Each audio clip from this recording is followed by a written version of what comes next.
Clarity on Fire, a podcast for people who know what they don't want out of their life and career, but aren't sure what they'd rather be doing. In a world where it's easy to exist, but hard to feel alive, we, Kristen and Rachel, 2 certified life and career coaches, are here to help you cut through the information overload, get unstuck, and focus not just on how you can have a career you're passionate about, but how to create a whole life that feels fulfilling. So join us here, where we serve up inspiration and down-to-earth wisdom in a way that only 2 best friends can. We want you to experience the relief of knowing that, yes, you're allowed to want more out of your life and career. And no, you don't have to wander through the dark anymore. Our job is to light the fire that shows you the way. Let's go.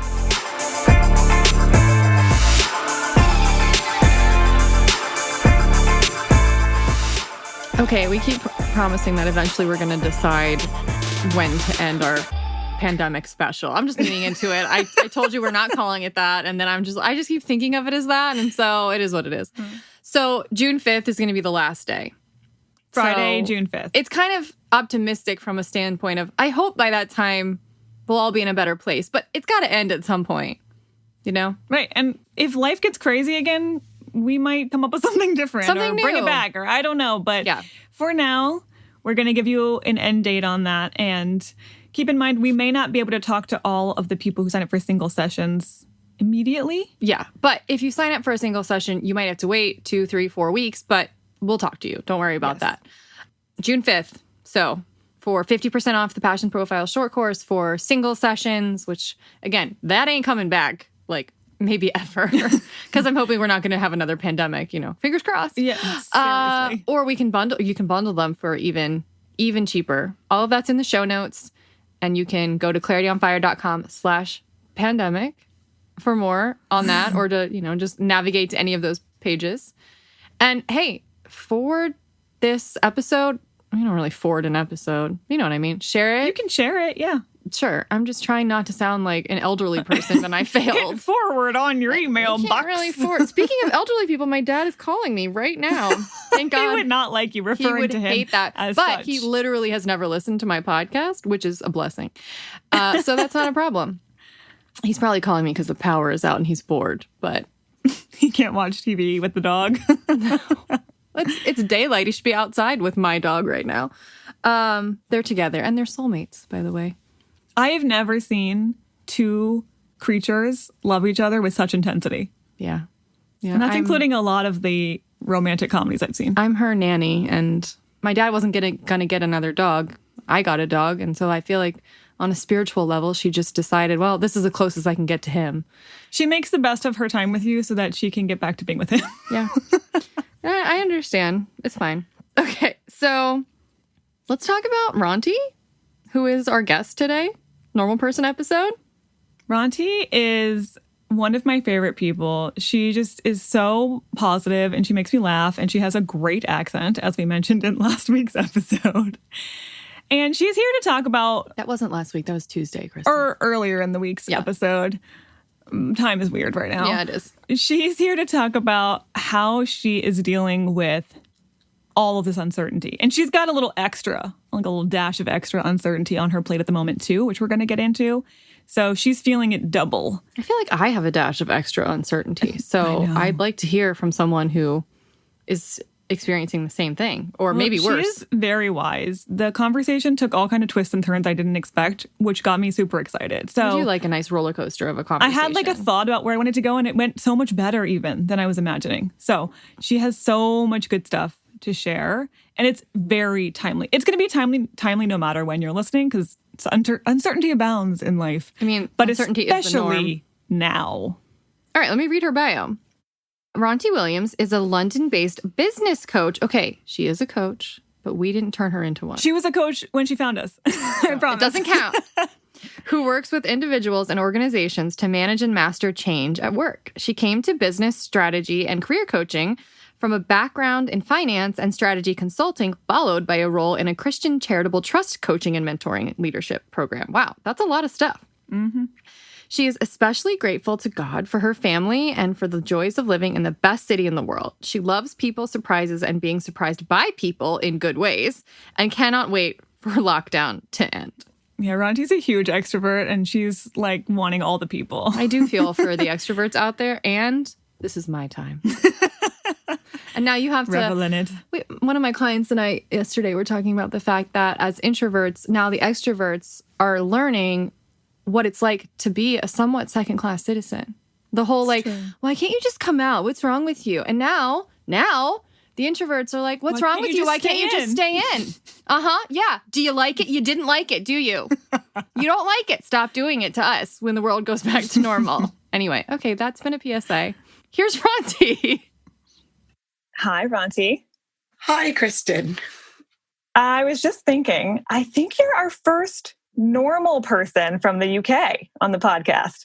Well, that's a great honour to be your inaugural British normal person. I hope I represent enough normal people here on the call. Feels like a big burden, but I'm willing to carry it. I think you represent normal people even beyond the UK. So you can carry that mantle.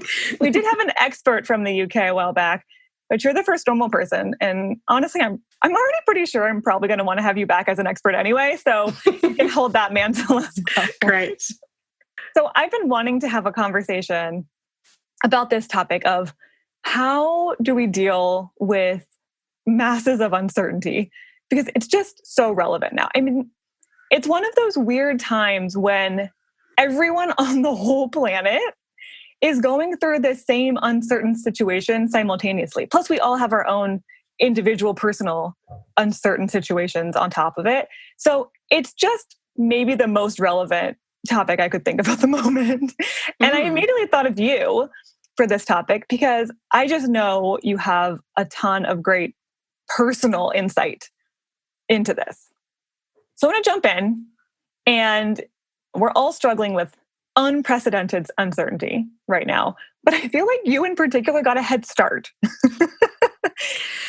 That feels like, I think by the time I got in touch with you, which was last October, I just a couple of months before decided I'd done some coaching previously, but do that as a sort of business and strategy coach full time. So kind of launch into that.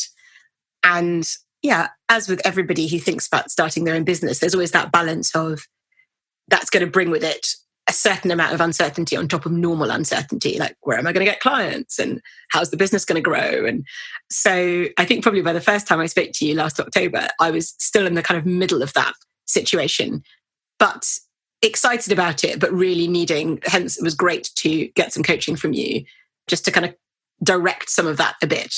So it was, it's been interesting this happening recently because it's been something that I've been trying to navigate for the last few months and just felt like I was not coming into certainty, but some stuff was a bit clearer. And then this all happened. And then bam. Exactly. Global pandemic. Exactly. Yeah. I was thinking of you because I was thinking, man, there's so much uncertainty at the beginning of any new business. And I know this as well as any. And I know we have some listeners who are maybe starting a side business or maybe just have some uncertainty in their career that was going on ahead of time. And then when you're already in some unshaky ground and then something so globally uncertain hits, it's just like a double whammy. So I was thinking this would be such a good conversation for you in particular because you were already in it and then it got expanded. I feel like that's kind of what a pandemic does or any crisis does is whatever situation you're already in, it amplifies that because it puts you into more of a stress response. So you react to everything bigger. So you just were kind of the perfect person to dive into this with. We're still in it. We're still in it. And I also just feel like you have this natural way of handling uncertainty pretty well. So we want to get into that for sure, because like, what is your magic secret? Or well, I had this really good coach. No, so I think for me, there are a couple of things. I think probably we all have different, I've actually got an article about this on my website. I think we do all have different tolerance for risk and uncertainty. I really like variety. And therefore, one of the flip sides of that, I think I know, is that comes with a certain degree of, I don't know what's going to happen. So the kind of, again, positively, I love surprises. Actually, if someone said we're going on holiday in 2 weeks' time, but I'm not going to tell you where. That's really fun for me. Whereas I know for some other people, that would literally make the next 2 weeks a living hell, because they'd be like, how do I plan? What do I pack? I'm like, this is so fun. So I think probably it's part of that part of my temperament that enjoys not quite knowing what's happening next. I didn't kind of, it's not so much that every day I'm kind of rolling the dice and being like, I like some degree of routine, but I do enjoy variety. And I think I have a reasonably high tolerance for uncertainty, because I think that's kind of the price you pay for wanting some variety in what you do. Mm-hmm. So there's that. I think just also my sort of upbringing and sort of work experience so far have meant that I've done a bunch of very different things. So I think also that gives you some perspective, that it's not the sort of be all and end all. Everything leads to something else. And then I think I have I'm a pretty committed Christian. So I think also just a real sense of, not just kind of general sense of the universe, but a real sense of a personal God who cares for me, who's always provided for me in Christ. Like, those things do make that's, I guess, is the kind of bedrock of it. And then on top of that, I've been blessed probably with a temperament that can tolerate a reasonable amount of uncertainty. I'm a reasonably calm person. I mean, I get stressed like anybody else, but broadly speaking, and actually interestingly, the crisis has brought out in me a real sense that, at least at the moment, I feel like I'm doing the right thing. And that's a really lovely thing. I was just contemplating this before the call. Like, actually, it's amplified. I think a couple of things could have happened when this all hit in March. And I was like, oh no, how am I going to get in front of clients? I could have thought, oh no, I just made such a terrible decision a few months ago, and now everything is even worse. Whereas I think I thought, okay, well, it's been uncertain so far in some ways. I've been really blessed and pleasantly surprised by how some things have gone. I'm learning lots. And I guess, like you were saying, that's just all been amplified. I really enjoy the work. Actually helping people, you're probably having the same thing, helping people navigate. I now sort of say to people what I do for a living as a coach. I say I help people manage and master change. Mm. And that's true all the time, particularly now. So the work feels valuable now. There are some challenges, and we can get into that in terms of the business side of it. But what's been really lovely about this is I haven't once thought, oh no, I wish I were an accountant. I mean, I'd be a terrible accountant, but do you know what I mean? Like, something where I could be on furlough right now, or like where I'd have a more secure base of income. I don't know what you guys are doing in the US, but there's a really good system here the government have provided whereby, I mean, actually accountants always have work. None of them have been furloughed. They're probably busier than ever. But where if your workplace for some reason is struggling to pay everybody, given the situation, the government's paying 80% of your salary if you get put on this furlough for a while. So, it's easy, not easy. I guess it would be easy to think, oh, actually, I wish I hadn't made this decision in August. If I'd known this was going to happen. If I'd known this was going to happen, I think I would have made the same decision. And that probably is reflective of the reasonable tolerance I have for uncertainty. Yeah. So, I've had wobbly moments like everybody else. I'm very grateful to God, A, in the grand scheme of things, for his provision for me, but B, for a temperament that, broadly speaking, can tolerate a reasonable amount of ambiguity and risk and uncertainty. Yeah. Okay, so already there's a bunch of things I want to dig into of what you just said that were so good. You just dropped all kind of great nuggets right off that. No, don't apologize. That was amazing. So first of all, I really love this concept of considering your tolerance level for risk and the unknown based on your values, which is what you said. So you were recognizing this pattern that you have a strong value around novelty and change and excitement. And because of that, if you're going to value surprises and if you're going to value excitement, the flip side of that is going to be some level of uncertainty. Sure. Kind of I've really just really worked that out, but yes. It was just so good. I'm like, yeah, I think that's a really great way to check in with yourself and say, how much uncertainty can I stomach? And I think a lot of people feel like if they have a low tolerance, then that's something they need to work on or something that's wrong with them. And it might just be that you have a value of stability or you have a value of calm, and uncertainty feels like the opposite of that to you. So you're going to have a lower tolerance versus if you really value surprises and unexpected, gifts and experiences, you're going to have to be okay with uncertainty a little bit more. So first of all, check in with your values and recognize how much is this impacting my ability to handle an uncertain situation that I might be in right now. So good. Well, I think particularly when people are starting businesses, certainly when I've advised clients on that, I have said almost by definition, people who start their own businesses, entrepreneurs, come in all shapes and sizes. There's not a kind of one personality type, but I do think probably it's just a good question to ask. What's your tolerance? I think often people have said it's a tolerance for risk, but I think it's a probably bigger thing, exactly like you're saying, around a tolerance for uncertainty and calm. Like I actually do value calm. It's probably not in my top core desire values, but actually I'm reasonably good at calming myself down, if that makes sense. So I think that's another interesting question to ask. Like if something unexpected, not in a positive way, hits, how do you generally respond to that? And I'm somebody who tends to try and think, okay, everyone keep calm. Okay, so that's my that's my first response. Yeah, that's a go-to. And so I do that with everyone and I do that with myself. So I think that's another interesting question that and I think it's that whole thing of, I think what you just said is very helpful. Ever since I've been a child, I've always been like, you can't have one thing without the other thing. I don't know why. I've always had a very clear. So I remember when I was about 5, this is a very odd story and it'll make you think I was a very odd child. I think I was reasonably normal. Thinking, it only came to me because towards the end of school, a friend turned around to me and said, I bet you've never been jealous of anyone.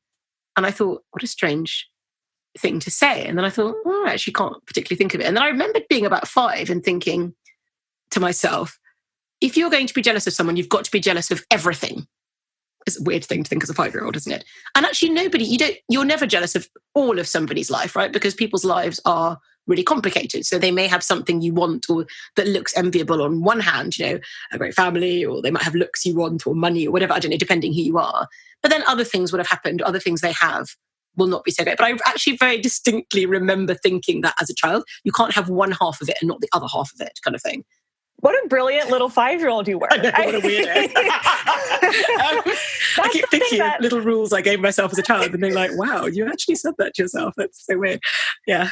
But it was so wise. I think a lot of adults are just starting to realize, if I'm jealous of someone based on their Instagram photos or based on their external results, they seem like they have a happy marriage and they seem like they have a good job and a nice house, then you have to be jealous of everything. And there's a lot of stuff behind the scenes that you would not be jealous about if you knew it.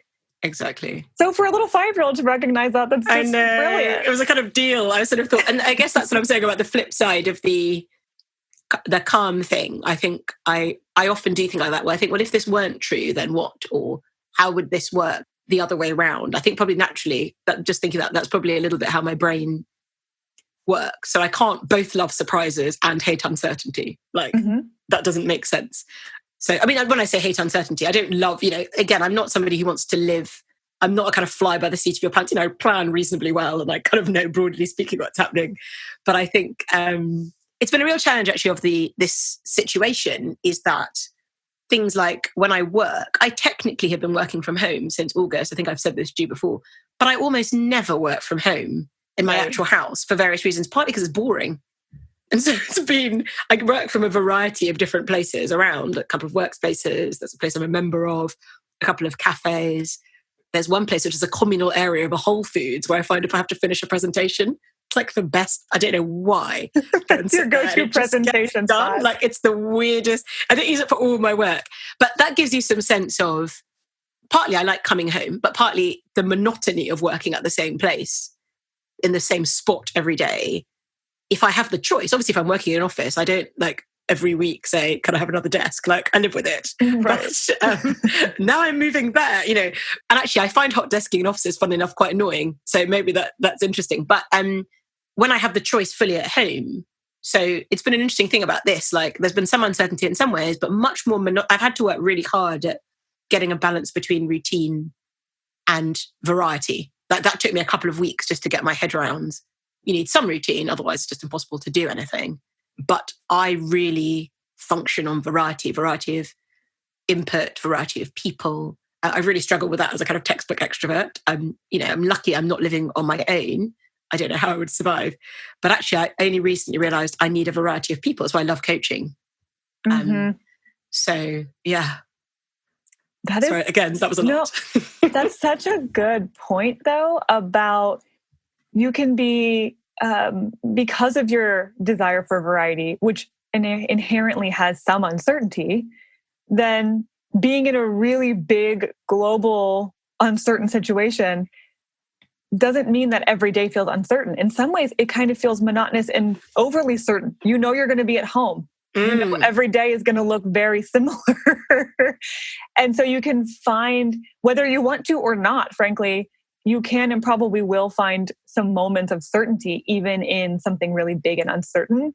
And if you're someone who wants more certainty, that might actually calm that situation a little bit for you. Yeah, that might be a comfort, actually. That's really helpful. I think for people for whom this is otherwise huge and overwhelming, actually thinking, do you know that I do know certain things? That's very helpful. I know I'll be in tomorrow evening. I have a current joke. I think I've had it with you where I sort of say, well, you're going to be around. You say, you're going to be around. I know you will be around. Or like deliveries. You never have to, for the last 2 weeks, I haven't had to worry that I'm not going to be at home for a delivery. Like, I will be at home.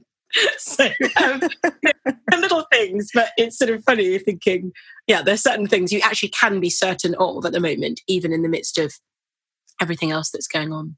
Yeah. So if that's a comfort to you, great. If that starts to get boring for you, okay, you probably have a little bit more of a value around variety, like you were saying. Yeah, and you just need to work out how to build it in. So things like exercise, for instance, I just recently got a rebounder because I was like, we can go out once a day for exercise if you want, but just getting bored of like the routes near I had quite a few routes, but so easily bored am I. I'm like, okay, I've done all 5 obvious routes. I want something else. So I think if you realize that's something that you need, and for me, it doesn't affect my emotions so much as my energy levels. And that's what I really noticed getting hit last week. It was less that I was miserable and more that I was just struggling to motivate myself. And I just suddenly realized, oh my goodness, there's just not enough variety. I need to get some more of that into my routine, if you see what I mean. Yeah, I definitely think that feeling drained and unmotivated is probably a sign that something is out of alignment in terms of your value system and the things that are important to you. They're not balanced right now. So yeah, I think that's spot on. Another piece of this that you were getting into right off the bat that I think is huge is if you are in either a personally uncertain situation or a wider scale uncertain situation, if you have any kind of a lack of whatever spiritual connection makes sense to you, I can't even imagine how hard that would be to feel like I alone have to be the only one to navigate this crazy situation where I can't possibly have the answers, but still all of the burden of figuring it out is on me. If that's the mentality you're coming at it from, without some belief that there is a God or there is some bigger energy force that is looking out for me and that's going to have, hopefully the best outcome possible shake out for all of us involved, the burden of stress and responsibility, I feel like would be crippling. So to have some kind of spiritual commitment and some kind of belief that you're not alone in all of this is such a balm to the pain and the overwhelm of uncertainty. So I'm really glad you brought that part up because I just feel like I don't know how you do it without some bigger belief. And I think I guess very specifically for me, it is, as I say, it's not a kind of some general sense of the unit. It's I think I've been really struck the last few weeks by the value of knowing, and it's all by his grace, really, a personal God. So I don't think I would be super comforted by just the idea of some forces. Like I think more and more kind of knowing Jesus, knowing God, that kind of personal sense of, and then actually for me over the last few weeks, we've not been able to meet at church, but my Bible study group, we've been meeting by Zoom and just encouraging each other through that. We've kind of had a couple of socials where we've just played games and that's lovely. But I guess just meeting up with those guys and reminding each other of these truths as well. I guess the value of that. So not just the personal faith, which is a great blessing to be able to hear from God every day in his word and speak to him in prayer. That's all brilliant. And I'm very grateful. But actually, it's also been amazing to have a church community who've really made the most of, you had like live stream services and stuff, but also just keeping in touch with each other and praying for each other, knowing people are praying for you, even if they can't, there's nothing specific they can do. And certainly across our church community, we've really seen people serve each other within the context of this belief that God is sovereignly looking out for and looking after us. So yeah, that has been a real joy. That has been a real joy. Yeah. And such a comfort to not only have that own personal faith that you're talking about, but to be able to share that with other people. Yeah. Especially at a time like this, especially when we all sometimes need reminders that we're not the ones who are figuring this all out. Yeah, absolutely. And also perspective, I think, as well. Like, you're absolutely spot on. It's about the sense that I can't possibly... I think one of the really interesting things about this whole pandemic is it's shown us that we can't... I mean, it's a truth that we kind of know. And I often think about this Christianly beyond this. Actually, there's no way, even in normal life, if we think about it for 5 minutes, that we can really think that we control everything. But particularly in the West, and particularly, I guess, people doing certain sorts of jobs and from particular kind of backgrounds, it's easy to forget that unless something tragic happens, so as in personally tragic or difficult happens. You can't even control the weather, but sometimes we live as though we can.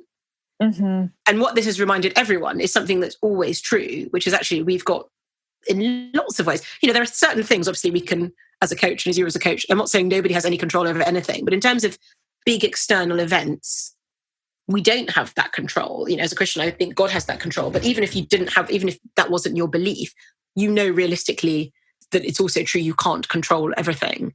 And so I think also just the perspective that brings is actually probably quite... I was talking to a client the other day and they were actually saying, well, I mean, if the business were failing, their business is having a really hard time. They're in events. And they were like... Oh, gosh, I bet. I know, right? If the business were failing because of some terrible mistake that I had made, I would be really... Actually, this person's a Christian as well, but I think we weren't talking about that specifically. She was like, I would be really kicking myself and taking responsibility. But actually, oddly, the fact that it's something that's global, it's just giving me some perspective on it. And it's just taking some of that burden off me as well. And I think that is also a really helpful, just a really helpful thing to hold on to for people who are really struggling right now and sort of beating themselves up and feeling very, very anxious. It's affecting different people in different ways. Don't get me wrong. I'm not saying everybody's affected in the same way. And some people have cushions financially or other benefits and privileges that have made this easier. Whereas others are really up against it, either physically or emotionally or with their mental health or in terms of their circumstances. So it's definitely affecting different people differently. Absolutely. But it is affecting everyone. Exactly. We're all experiencing it, but in different ways, just in terms of our lives, how they've been impacted, but also emotionally, how we're being impacted by all of that uncertainty. And as you were talking, I was thinking that you're right, that I feel like some people in uncertainty, they want to cling on to more control and try to control more and more and more aspects of it, because of course that makes sense. That's a perfectly understandable reaction because you're trying to grasp onto any bit of certainty that you can. But the way you were just talking about zooming out and recognizing, yeah, but there's so much that I already don't have control over. I can control the weather. I can control other people's actions. There's so many other things outside of me that I normally can't control anyway. And in a way, that's kind of a comfort. Like, I just don't try to control things you can't control. There's, bigger and better and wiser beings out there who have a handle on that. So in a way, the gripping on for control is a attempt at certainty and peace of mind, but it actually ends up hindering it if you can recognize that there's things you just can't possibly have control over, and in a strange way take comfort in that, because and it's an exhausting not your responsibility anymore. Exactly, and it's an exhausting way to live, because I think all of us are control freaks to some extent. So I was in a meeting this morning where I was very keen to get my point of view across on something because I cared really deeply about it on this call. So it's not that I'm like, I never want control of anything, but I think living like that, and we'll all know bits of our lives where, and it'll generally be things we really care about, right? Like, because it's a losing battle, because actually we don't have control. We can't even have control of other people's responses to us, which is the thing we most want to control much of the time. I can't control how someone feels about me or how someone feels about something else, for instance. Like, I actually cannot control that. I can coerce a spoken response, but I can't change how somebody feels. And humanly speaking, often that's one of the first hard things we discover. It's really sad. It's really hard when you But also, so not only is it a losing battle, sometimes we can't even control ourselves sometimes. So the kind of illusion that we know that when we lose our temper, that's why we use phrases like lose our temper, or, not even people with perhaps serious addiction issues, but just kind of the things we say we're not going to do or we are going to do. Actually, when push comes to shove, we struggle even to control the one person you think we'd have some chance with. And so I think not only is it a losing battle, but it's also exhausting. So I was thinking about, for instance, say you go for a run and you when you're running and your ankle goes into a little dip in the grass or something and it twists or it sprains. And, you've gone for a run, you haven't planned to do that, that's happened to you, it's out of your control. Say a few weeks later that gets better and you think, right, that's it. That's just not going to happen to me again, right? So that was so awful, it's not going to happen to you. There's certain ways you can minimize that. You could say, I'm not going to run in the woods. I'm going to look down the whole time when I run. You could put a whole bunch of things around that. But that, A, still doesn't guarantee that's not going to happen to you again. And B, kind of ruins your run, right? Like, actually, just the attempt to control. I'm so trying to stop something happening, because control often is about me trying to stop something happening rather than have something happen, if that makes sense. Even if it's stopping somebody else getting control. It will actually also just ruin the experience of going for the run, even if you can't control it. So it's losing battle. And secondly, it makes the whole experience that you're having exhausting. So it's a kind of exhausting, losing battle. Yeah, and I find that often when you're that focused on don't do this thing, you end up doing the thing. Yeah, absolutely. Because all of your energy and attention is focused on that. It's like, don't drop the bowl. You're probably more likely to drop it because that's all you're thinking about. So exactly. You kind of shoot yourself in the foot if you just recognize, I'm going to do what I can and let the rest of the chips fall where they may and trust that that's happening for a good reason in the grand scheme of things. That releasing of control will actually give you more of the certainty and peace of mind that you're grasping for. So it's just... And actually just stopping. Yeah, it's just such a good point. I couldn't gloss over that part because I think that is where a lot of the inner fortitude comes from for a lot of people. Yeah. It's just having faith that things are working out for them and it's not only up to them. So there was one more piece of what you got into originally that I wasn't even planning to talk about, but it was such a good point that I want to go back and highlight it, which was in this situation, in this uncertain, I would say a pandemic can cause this, but really any uncertain crisis can cause this. You can actually find out what you're most committed to. And what you were saying about in this time where I was already in this uncertain early business phase, and then everything in life just got turned upside down. It would have been easy to say, well, I guess I'm just going to go get a full-time job, or I guess I'm going to go get something steady.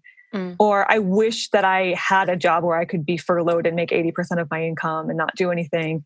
There was a lot of ways you could have reacted, but what you really felt was, I'm even more committed to doing what I wanted to do. I feel like when shit hit the fan, I knew what mattered most to me.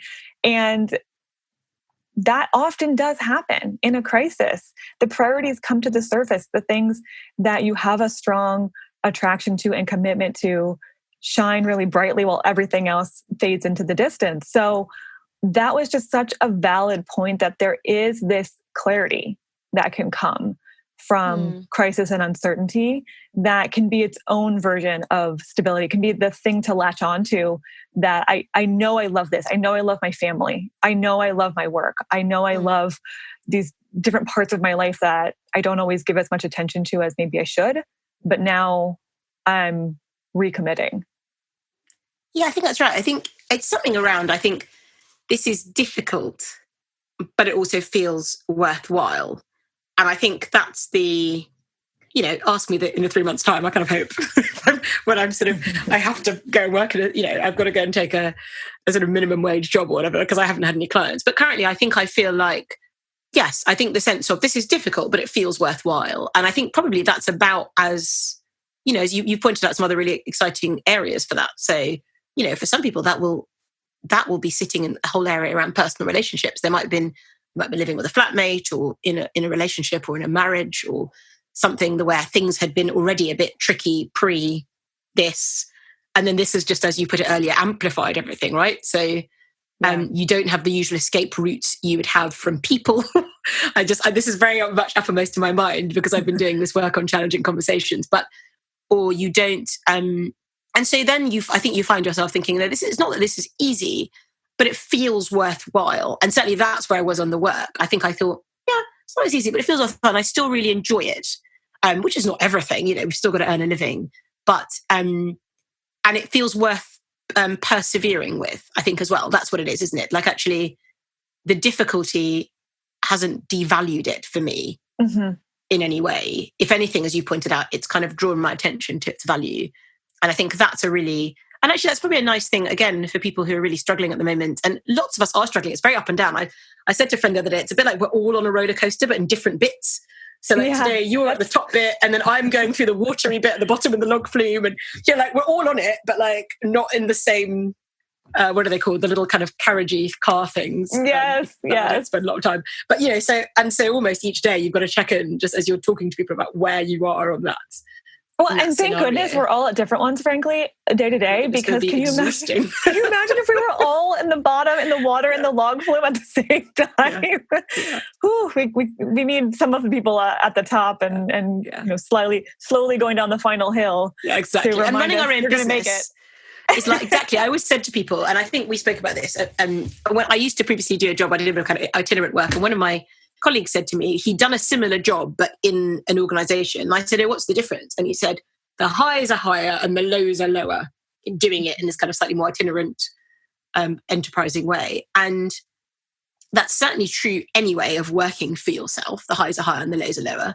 And so, when you land an account or you get a new client or whatever, it's much more exciting actually than doing that in a firm. It's lovely in a firm because you can all celebrate it together. But there is something, and you'll know this feeling of, I'm sure the very first thing that you guys did together that worked really well, you got it was just really exciting because you knew what had gone into it. It's much more exciting than when you're just working for another firm.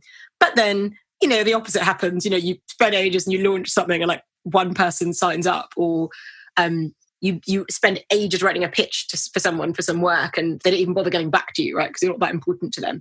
That feels much worse than things not going well within an organizational frame. But again, what's interesting about the current crisis is that amplification is happening for everyone. I think for everyone, the highs are higher and the lows are lower at the moment. That's just the nature of this experience. So everybody's kind of an entrepreneur right now in one sense, because everybody's having to improvise to some extent. Even people who worked remotely before fully, they weren't used to working with everybody else working remotely, right? Even people for whom, so in other words, everybody's having to improvise.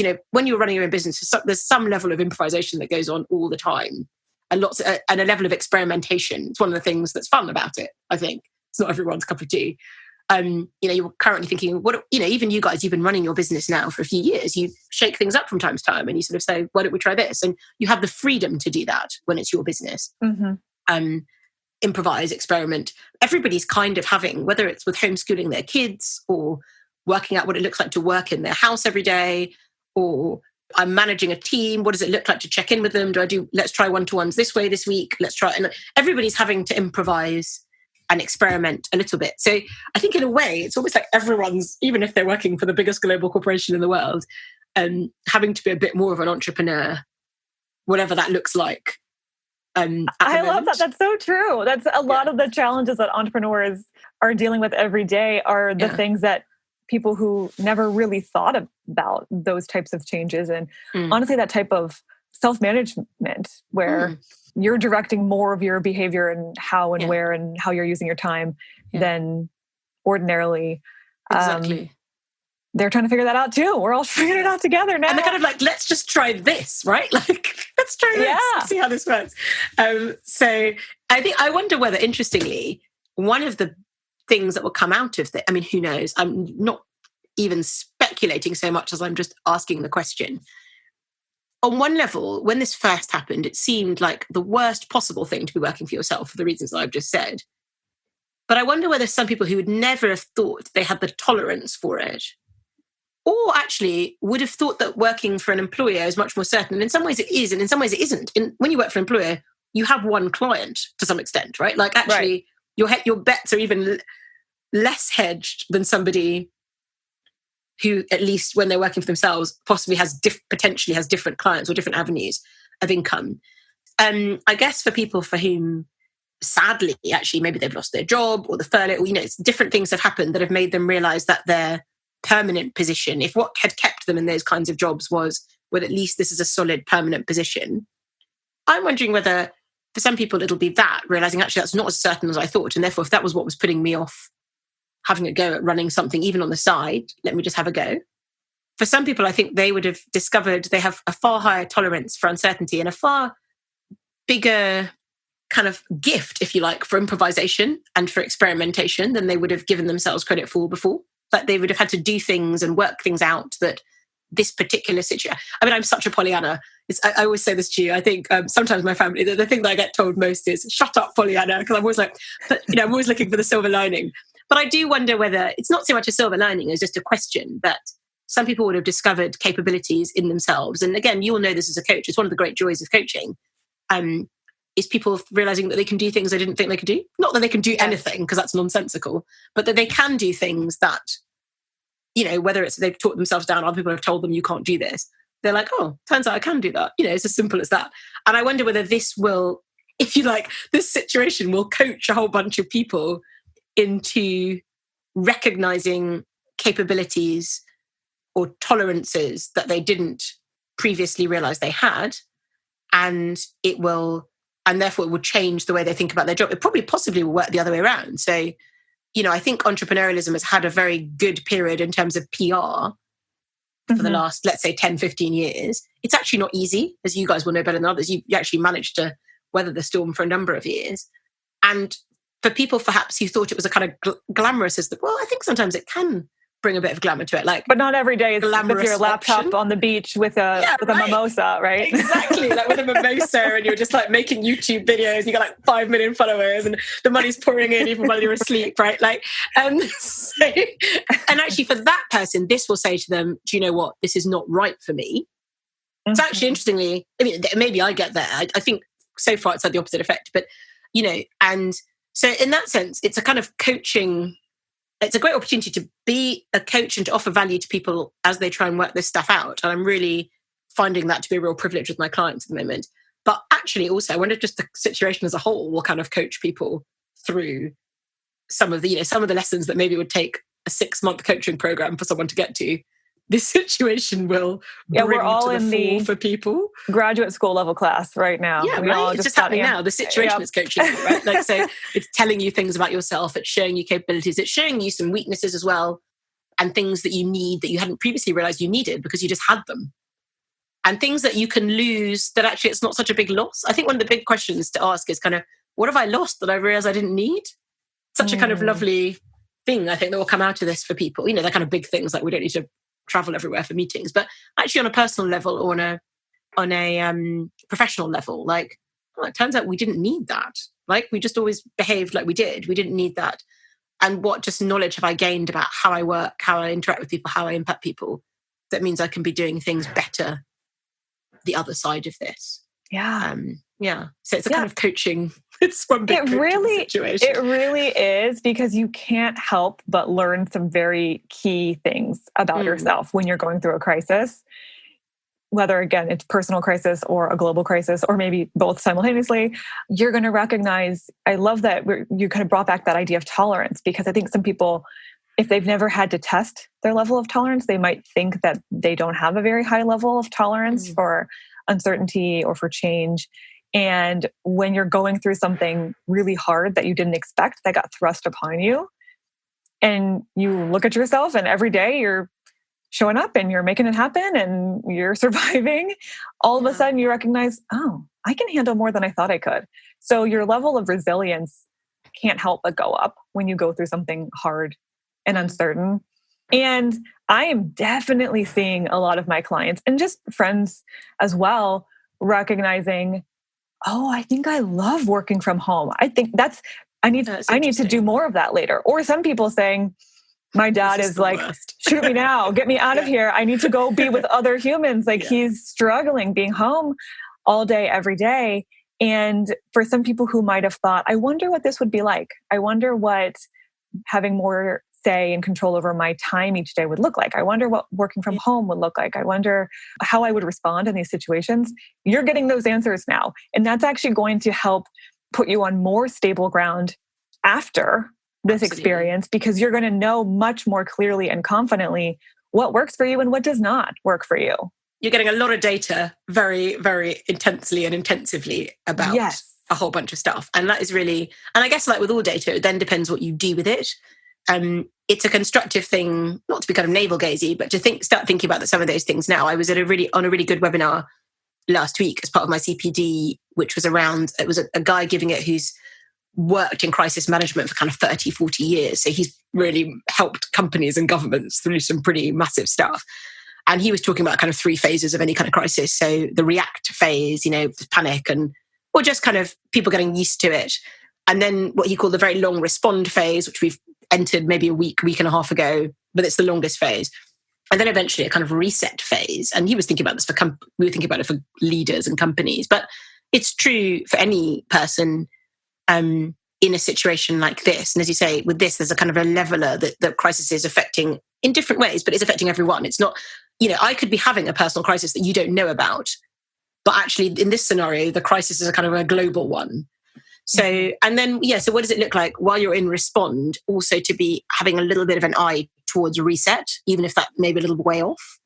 And some of that will just be to do with kind of noticing things. Again, you'll know as a coach, and I know that lots of work with clients is they just start noticing things that they just never noticed before. And they're like, oh, and actually this is giving us lots of opportunities to kind of, again, not to make us super narcissistic and navel-gazy, but actually in a way that then serves other people and the people that we work with and the people that we live with, noticing things and hopefully improving them where we can.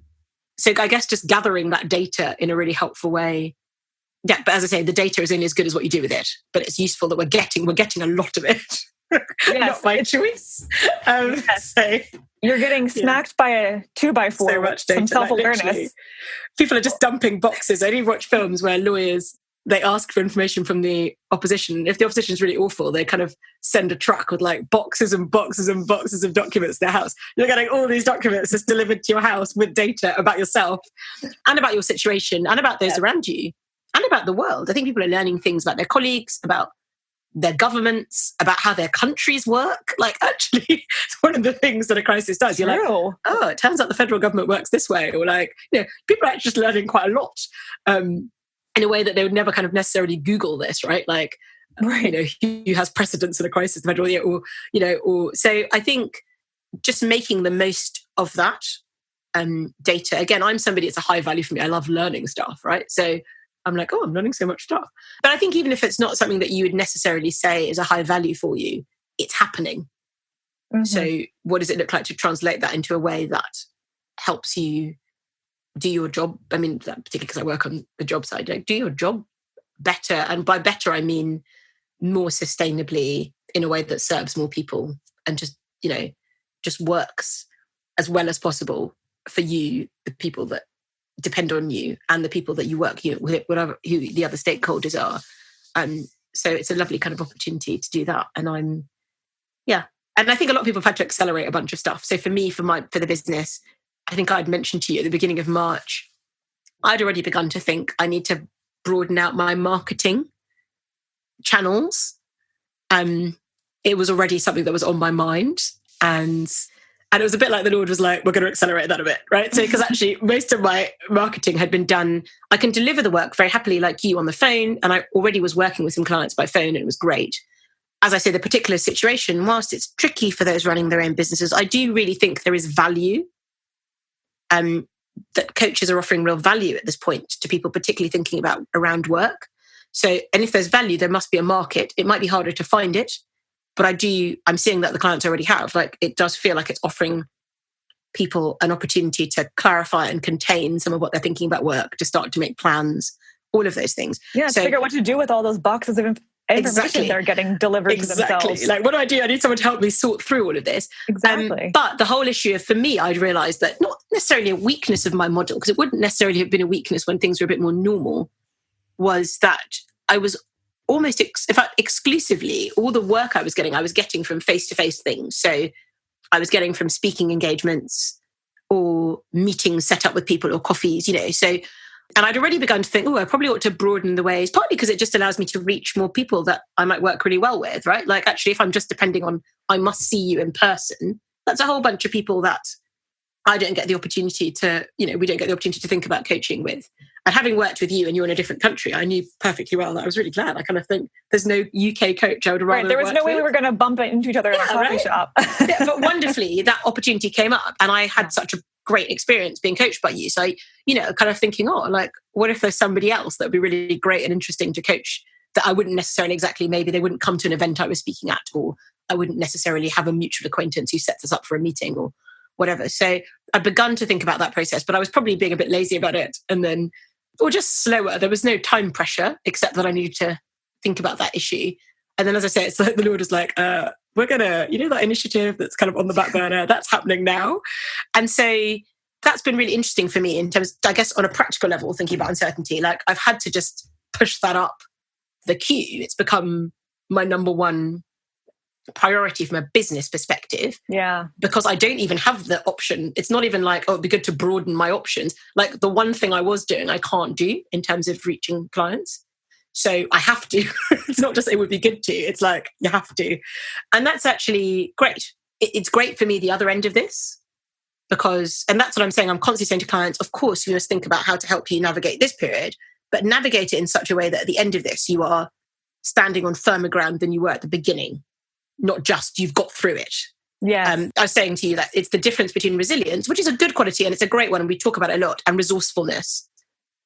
Which is good in both good and bad times, right? Like resilience is reasonably good in good times. We don't need it massively because the wind's behind at your back and it's great. But resourcefulness is wonderful because it helps you make the most of your constraints. I've written an article on it, but it helps you make the most of your constraints when those constraints are forced on you, but also to work with some of the constraints that happen even in good times and to keep thinking in such a way that, how can I be creative here? How can I push the boat? How can I try new things? How can I experiment, even in tiny ways, not doing massive things every day? And I'm just learning how to be resourceful. Like I'm just learning more of that because I have to be. But it just reminds me that's something I have to be all the time. And that's true, particularly for people like you and me, when you're running your own business, you've got to be resourceful. But I just think it's useful for everyone in their work in different ways. Just so it's a great thing to cultivate now because you don't have a choice, and then to think about how can I take this forward when things are a little bit less crazy. That is such a powerful distinction. I think you're right. I think we talk about resilience a lot, especially in the personal development world. You want to build resilience, and that's really important and maybe has to be the first step. But the next step is that resourcefulness. And those words get interchanged, I'm sure, quite a bit, but the nuance is actually pretty big. The resourcefulness is, okay, you're not just going to get through this. How are you going to make the most of this? How are you going to use your internal resources and the resources that you have access to create this into the best version of it for you?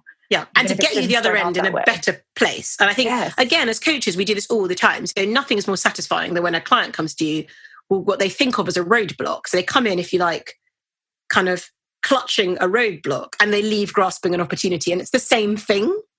It's so exciting when that happens. It doesn't happen every session, right? But like, actually, you'll know that feeling. They come and they sort of say, oh, this is terrible, I've got this thing. And by the end, they're like, oh, actually, this is an opportunity to do X. It's not that, as I say, that's standard. But when that happens, that's very exciting. So it's something we do all the time as coaches, helping clients reframe, our favorite phrase, isn't it? But helping them reframe those things. And it's not to say every terrible thing is in fact a gift. You don't want to be nonsensical or simplistic. Some things are just terrible and you have to work around them and get through them. But often that sense of something that's a roadblock, a constraint actually being your friend and not your enemy, particularly in the area of business and work, is a really good thing. As again, you and I will do this all the time with clients, but just learning to do that ourselves, and this situation, again, helping people to do that themselves. I think, resilience is great, but sometimes it just feels a bit like gritting your teeth. And actually, we want people to make progress. That's kind of a big part of what we do as a job. And I want to make progress. Yes. And so what does that look like?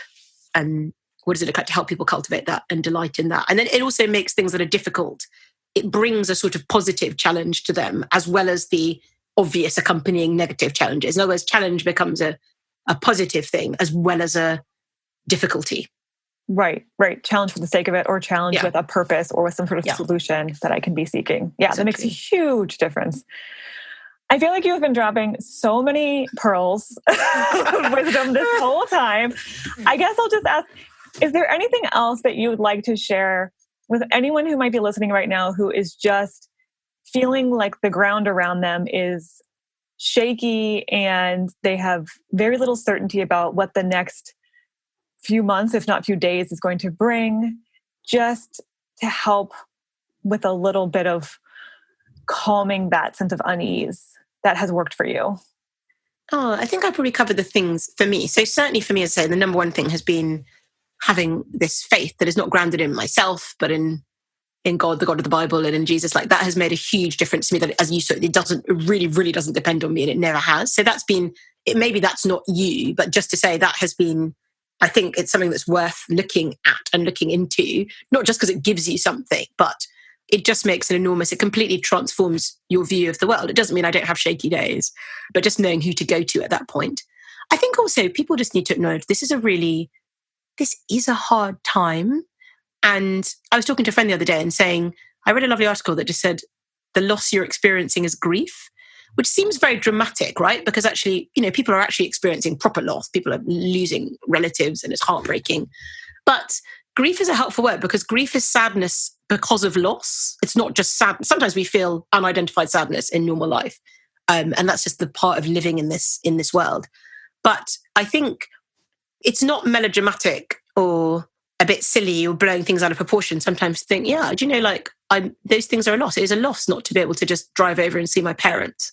It's a loss not to, however much you didn't like your colleagues, you might discover you like them a bit more now, to be able to get to the office. It's a loss not to be able to just go out. I'm really trying to keep hard to the regulations here. I'm finding it really hard only going out once a day.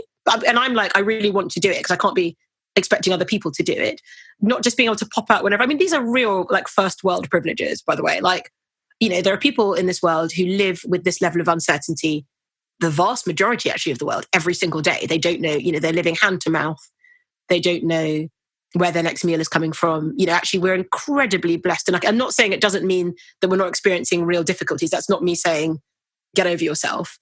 But I think there are things to learn from people like that. And I think for us, it's a lot of it isn't so much for most people, for many people, not for most people, for many people, they still have a roof over their head. They can get hold of food. They may be panicking about what's happening, tomorrow or next week or next month. And I think the first thing, therefore, is just to acknowledge that it's fine to feel sad about it and it's fine to feel worried. And I know that sounds silly, but I think depending on your temperament or depending on the people who are around you, it's easier to think, I'm being a bit stupid about this. It is a legitimate grief. The things that you're missing, it's sometimes good just to stop and think, I really missed that. And I really missed that. And I'm really looking forward to being able to do that again. And even though they're very privileged things, and some of them aren't, some of them are just, it's not anywhere in the world people understand, I really want to see my family. That's not weird. Or my really good friends. I've really missed a variety of friends. And in fact, Kristen sent me a great video a while back where the guy was talking about couldn't Amazon deliver a box of friends to your house? And I got an Amazon delivery the other day and felt a bit of a pang because it was too small. Unless my friends were actual midgets. Tiny people, dolls, doll-sized friends. But I think it's fine to, I think it's one of the key things in terms of dealing with things. Again, we know this as coaches, is you have to acknowledge them, right? So actually, I'm feeling sad. The solution isn't to go and eat some ice cream or to go for a run. And those things can be very helpful. And I should have said earlier, when things feel overwhelming, a really key thing to do, I think, is just to stop. So often when things feel overwhelming, we double down. And that's really unhelpful. I think work feels overwhelming. I'm going to do even more work, right? That's a terrible solution. So sorry, I should have said that earlier. For me, often I just think, okay, this is a sign you need to stop now, right? You just need to do something else, put your mind somewhere else. And I should have said that. But before you do that, you've got to acknowledge you're finding it hard. So I think feel free to acknowledge this is difficult, even if you're luckier than other people. My tendency is to think, I'm not a kind of one-armed Cambodian peasant in the 11th century. So what am I complaining about? But actually, things are difficult. And I think it's worth just saying that if there are people you can talk to about that, I think just say, look, I'm finding this a bit hard today, right? I know it's not a big deal. I know we're not going to be in this situation forever. I'm finding it difficult. So I think acknowledge it is really key. And then think about what are the things that you can be certain of? It might not be a very long list, but I think it's a good thing to ask and, just take some time with and just be grateful for those things. Yeah, hopefully there's something. And it may be that you're already struggling with that. I think for people who have a slightly more, have a slightly less Pollyanna-ish temperament than me, and that will be most people, it may be, again, just ask somebody, talk to somebody else. And often that will remind you of some of those things that you can be certain of. Again, Christianly, there's lots of stuff. Often I talk to Christian friends, like, you can know that God loves you, whatever. But even if it's not that, even if it's just, actually, I know this about the situation. Even if all you know is this isn't going to last forever, like, do you know what? Take it as a win. But there can still be a lot of comfort even in that, even just that. Exactly. Knowing. So acknowledge what you know and know to be certain if uncertainty is really upsetting or worrying you. And then I just think, effectively, make a plan for as long as feels comfortable for you. And that might be the next hour. It might be the next day. It might be you kind of know you've got this weekend and it's stretching out ahead of you, and whatever it is, or you've got this weekend and there's 7 other people in your house, whatever it is. Like, I think do that for a period that feels comfortable. When I say a plan, not like from 8 till 9. I mean, you actually might be the kind of person that loves that from an 8 till 9, I'll be doing this. But just here are some things I'd love to, and not in a kind of productivity, terrifying way where you're like, I will have written a novel. I think some people are pretty depressed by now because at the beginning they're like, this is brilliant. This is a great time for me to like write my magnum opus or, paint 15,000 pictures or finish my PhD. Like, actually, when they made these plans, they forgot that normal life goes on and a whole bunch of other things came in that you now have to manage. So I don't mean make plans to do grandiose or dramatic things. It can just be like, I'm going to just have lunch next. Exactly. I'm going to try and have a bike ride tomorrow or... Right. So I think make plans for as long, and that's why I mean, don't let other people impose that on you. I think it's one of the things I hate about lots of the productivity stuff that's out there at the moment. It's just tyrannous. So I think just make plans for as long as feels comfortable for you. So that literally could be the next hour. I think there's some bread in the freezer and I might make, just whatever floats your boat that you find interesting to do. So kind of acknowledge it, stop, don't double down. That's a lot of people's solution. So it's the sign you're going a bit manic. Dig into their overwhelm. Yeah. Oh, yeah. Yeah. Plan for as long as feels comfortable for you. And then just, it's just get through today and lean on your get people through tomorrow. Like you said too. Yeah, and exactly. And where you can, I mean, that's really tricky to do. And I think kind of, I'm very blessed. I've got some lovely, there are lots of people, as I say, I'm blessed to live with somebody that I love living with. But even then, I need some other people. But then the downside of that, I think, is it's quite exhausting meeting with people in these virtual... I think phone calls for me are the most relaxing. I used to hate voicemails. I got 2 delightful voicemails yesterday from friends who were like, we were just thinking of you. And so that's interesting. I now find them a delight because they feel a bit more personal. You're kind of... Otherwise, you're constantly texting. So just find ways of interacting with people that work. But acknowledge as well that can also be the way that you forget meeting people in person. It's exhausting getting to them. But I'm increasingly realizing it is the most relaxing way of spending time with people. Because you can just kind of, I didn't at home in your sweatpants, and talk on the phone. Yeah, so that's the next best for me. But work out what the next best is for you. Get into writing letters. I don't know. So I did have a client say she's really getting into the handwritten letter. And she's they're down so for nice it. to get. I think that's great. I think that's a great way to spend your pandemic time. Yeah, exactly. So I think just those different things, and where there are areas of your life, like so maybe it's your work or. It is a good time. Not to make huge plans. Again, don't misunderstand me. But maybe before this, you were thinking, I've always loved making baskets. I don't know why that came into my head. I've always loved making baskets. And from time to time, I thought I might start, this is a kind of classic thing, a basket making business, whatever. Like you might just dip your toe. One of my favorite books is a book called Working Identity in Terms of Coaching by a woman called Hermana Ibarra, about just thinking about, or some of the stuff that Kristen and Rachel have on their site with the passion profiles, just thinking, just dipping your toe into things. This is a good time, not even necessarily to do the toe dipping, but just think, okay, when this starts all getting a bit normal again, how might I start doing that? So even kind of planning for normality, I think is quite calming because it reminds you normality is coming back. Yeah, that's a good point. And it gives you some things to do. So I think the mistake lots of people made with this was they made loads of lists of things to do in this uncertain period when nobody knew how long it was going to last. Terrible idea. Maybe some people have written maybe the great American novel has been written during this time and I will eat my words. Well, we'll see. But much better to actually plan for, just try and get yourself ready for the reset. That's fine. And that focuses your mind on something that is coming. It'll take some time, and it allows you to plan in a way that I think feels less pressury. So there's a bunch of, so that was a whole bunch of stuff, but no, I think but that's just so perfect, because I feel like let's just touch on the different ways people are working through this. So I appreciate you giving some options about what's worked for you, or what things as a coach you found work for people to be able to navigate this a little bit more smoothly, and mostly to just give yourself permission to feel how you feel and respond how you're going to respond, and take some of the pressure off, and we're all going to get through this together. So thank you so much. It's my pleasure. I mean, I feel like I wanted to drop the mic multiple times on you in this last hour. So it turns out we have the same mic. That's been my favorite discussion.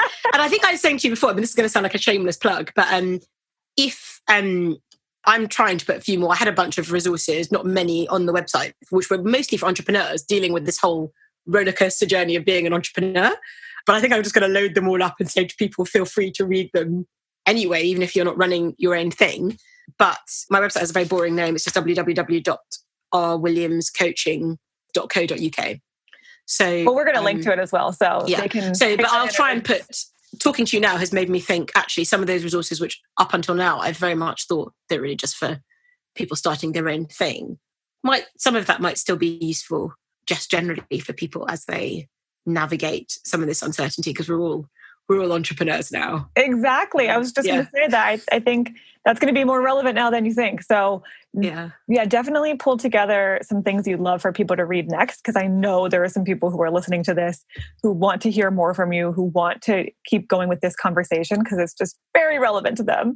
So we will link to where you can find more of Ronti online, and where you can read the things that she's written. She's a fantastic writer. I've done I've read many of her past pieces, so I can vouch for her. Thanks, Kristen. And thank you so much. I'll pay you later. You can Venmo me. Exactly. I've just pressed send. Well, thank you so much for having me. This is such a it's such a privilege having this chance to. I came to you guys via hearing an interview that you did, and so it feels a little bit. Oh yeah, we're full circle. I don't want to say like a dream come true, because that sounds insanely. It's like make a wish, but like actually it does. Basically, I don't need to do anything else now. But it feels really lovely then to be interviewed by you. Like that feels like a complete joy, because I remember hearing that interview and thinking, oh, I'd love to be coached by her. And so then to be interviewed by you is a real joy. Thank you. What a perfect full circle this has become. I love it so much. And Ronti, I already can tell I'm going to want to have you back. There's multiple topics I think you could be an expert on. So this will probably not be the last time our listeners hear from you. But for now, thank you so much. This was such a current conversation, and I'm excited to share it with everyone. Thank you. All right. I'm sure I loved that. I haven't listened to it yet. We're in the future at the moment. You'll love Ronti. I'm going to love it. So we will be back on Tuesday with a new Magic 8 Ball, which is actually just an old episode. But you'll be surprised by what it is. Repurposed and delivered for you just the time that you need it. Just the right way. It's going to be delicious. See you then. Bye.